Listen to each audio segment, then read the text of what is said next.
অতীব জরুরি দুইটা বিষয় নিয়ে কথা বলবো আপনাদের সাথে। দুইটা স্ক্যাম কানাডাতে প্রায় জায়গায় হয়ে থাকে। যারা আমরা নতুন আসছি বা অনেকেই পুরানো হয়ে গেল এই সম্পর্কে জানি না। তো স্ক্যামার দুইটাই কি? নাম্বার ওয়ান হচ্ছে ডেন্টাল।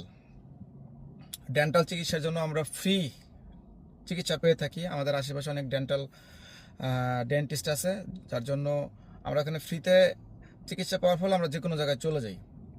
এটা নিয়ে একটা বড় একটা স্ক্যামিং হয়। আর নাম্বার টু হচ্ছে অপটিক, অর্থাৎ eye care centre, I exam centre, যেখানে আমাদের চোখের চিকিৎসা করা হয়।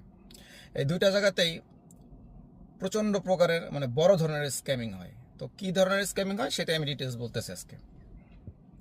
ধরেন আপনার দাঁতের সমস্যা আছে, আপনি এই ডাক্তারের কাছে গেলেন। যারা ইতিমধ্যে গেছেন তাদের এই অভিজ্ঞতাটা আছে। গেলেই দেখবেন যে তারা আপনাকে কি করতেছে, সরাসরি আপনার স্কিলিং করাচ্ছে। কিছু হোক বা না হোক, বলবো যে ঠিক আছে আপনার স্কিলিং করতে হবে, অর্থাৎ দাঁত ক্লিন করতে হবে, পরিষ্কার করতে হবে, ঠিক আছে। এবং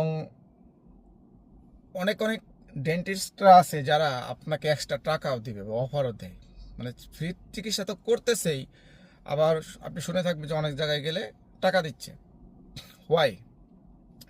আপনার যে ডেন্টিস্ট ফ্রি চিকিৎসা, এটা কিন্তু গভর্নমেন্ট থেকে দিচ্ছে এবং এটা একটা ইন্স্যুরেন্স কাভার দিচ্ছে। যে ইন্স্যুরেন্স কোম্পানিটা আপনার হয়ে তারা টাকাটা দিয়ে দিচ্ছে, আর সেই ইন্স্যুরেন্সের টাকাটা গভর্নমেন্ট পে করতেছে।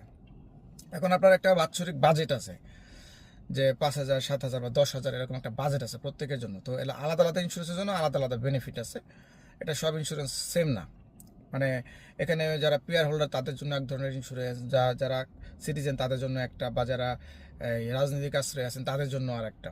তো ডিফারেন্ট ডিফারেন্ট কমিউনিটির জন্য, ডিফারেন্ট ডিফারেন্ট স্ট্যাটাসধারীদের জন্য ডিফারেন্ট ডিফারেন্ট ইন্স্যুরেন্স। তো ওটা আমি বলতে চাচ্ছি না।